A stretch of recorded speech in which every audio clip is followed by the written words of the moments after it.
Chapter 9, Enen's Day Off. The doctors, as a rule, got 1 day off every 10, although that could slide a little depending on whether it was the busy season or not. It was the same for Enen and the other medical assistants. However, there was a problem with this system for Enen, a very serious one. Why is it that my mistress is working today and I'm not? It's a rotating system. That's how it works, Maomao said, already tired of this conversation. But I would happily go to work today. Doctor, you said no. I think that's the end of the matter. Whose side are you on, Maomao? You just get so fired up whenever Yarrow is involved in anything. Enen. Anyway, why did you call me here? Was it just so you could complain? Maomao gave Enen an unimpressed look. They were in the annex at Lahan's home, in the room that Yarrow and Enen were currently borrowing. Enen had called Maomao here since they happened to have the same day off. Or, more precisely, Enen had dragged Maomao out of the dormitory first thing in the morning. I'm not eager to be in this house any longer than I have to be, Maomao informed her. Also, I have business to take care of this afternoon, so I'll be leaving before then. Maomao did not look comfortable here. She was Laken's illegitimate daughter, but she herself didn't seem to want to admit it. She received no end of letters urging her to come visit, but she always ignored them and frequently used them for kindling in the oven. Oh, don't worry. Master Laken has a conference this morning that he can't get out of. His aides are going to drag him there by hook or by crook, so we won't see him again until this evening. Why are you so familiar with that freak's schedule? Because I've established decent relationships with the servants around here. Otherwise, she and Yarrow would have been chased out of the estate long ago. Maomao nibbled on a tea-flavored rice cracker, annoyed.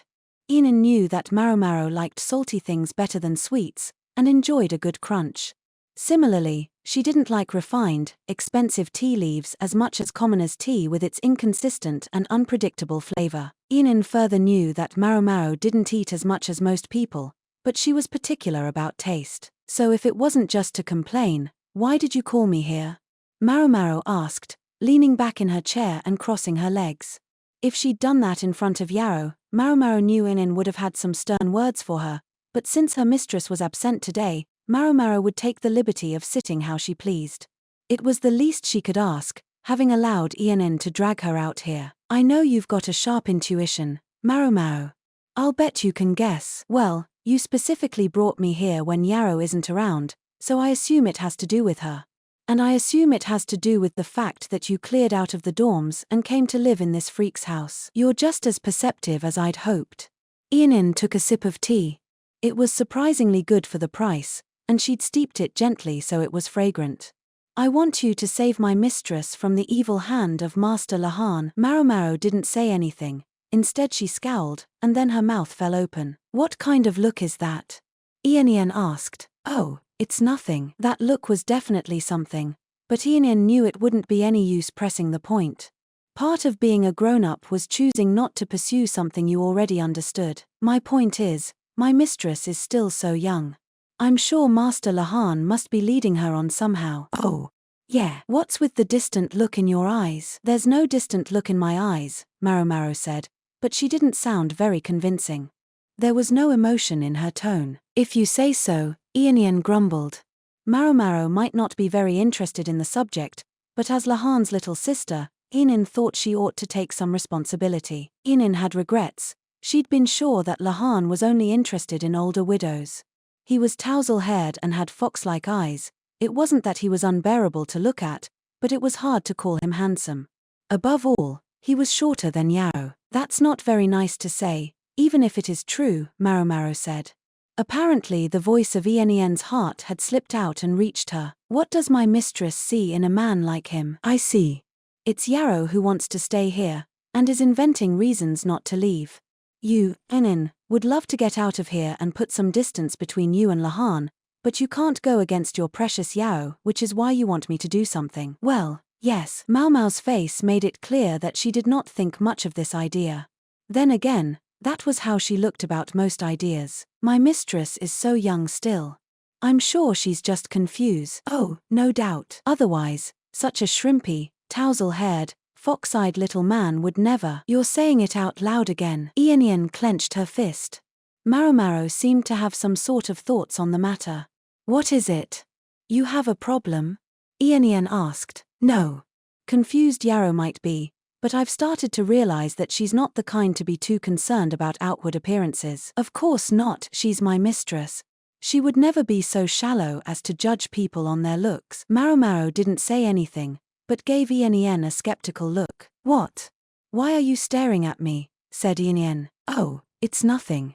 That would imply, however, that Yarrow is seeing what's inside Lahan, and that's what's causing this confusion. No, that couldn't possibly happen, or so Ian wanted to believe. What's inside Lahan is trash, Maomao said in annoyance, and I have to admit I don't know what she could see in him either. I know, right? I agree completely.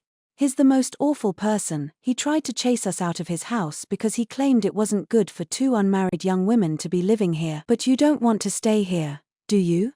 You want to get out of here in a hurry, right? And that's what you're asking me about, isn't it? Maomao said, oddly emphasizing certain words. Ian found it distinctly annoying. Maomao. Seriously, what's with the look? Nothing. I was just thinking, when it comes to your young mistress, you won't let a little logical inconsistency stop you. Why should I? The world revolves around my mistress. Everything and everyone in the world revolves around her, the way the heavens turn around the 7 stars in the sky. Ian thrust her hands upward as she spoke. Ian, please don't say things like that at court. You're going to get us executed for disrespect. This despite the fact that, in Ian's opinion, Maomao was far more disrespectful than she ever was. What's inside Lahan? I have to say, I don't think much of the way he's constantly appraising everyone he meets. Maomao was still munching away on the rice crackers. Ian was an adult, so the rejoinder aren't you exactly the same, Maomao? Never made it past her throat. I do wonder what Yarrow would be drawn to in him, Maomao went on. That's what I'd like to know. Can't you think of anything, Maomao? This is just imagination on my part, but I think Lahan has a clear grasp of general standards, as well as a very firm idea of his own preferences. Maybe Yarrow, who's never been a fan of stereotypical woman's happiness, finds that novel and exciting. So he's got his own unique standards. I guess I could understand, in that he doesn't look at gender differences but purely at practical ability.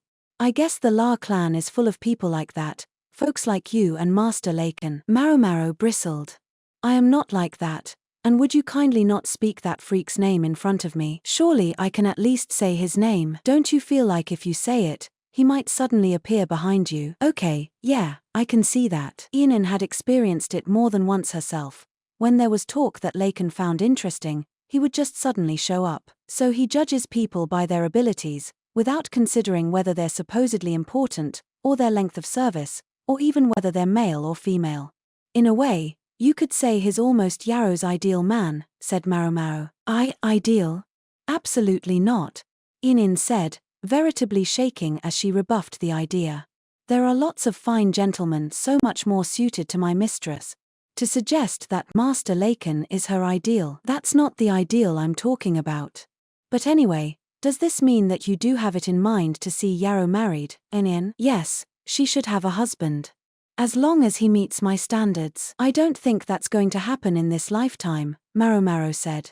She looked exasperated and gave a very theatrical sigh. It could too. Ian was about to detail to Maomao her ideal husband for Yarrow when there was a knock at the door. Yes. Who is it? Ian asked.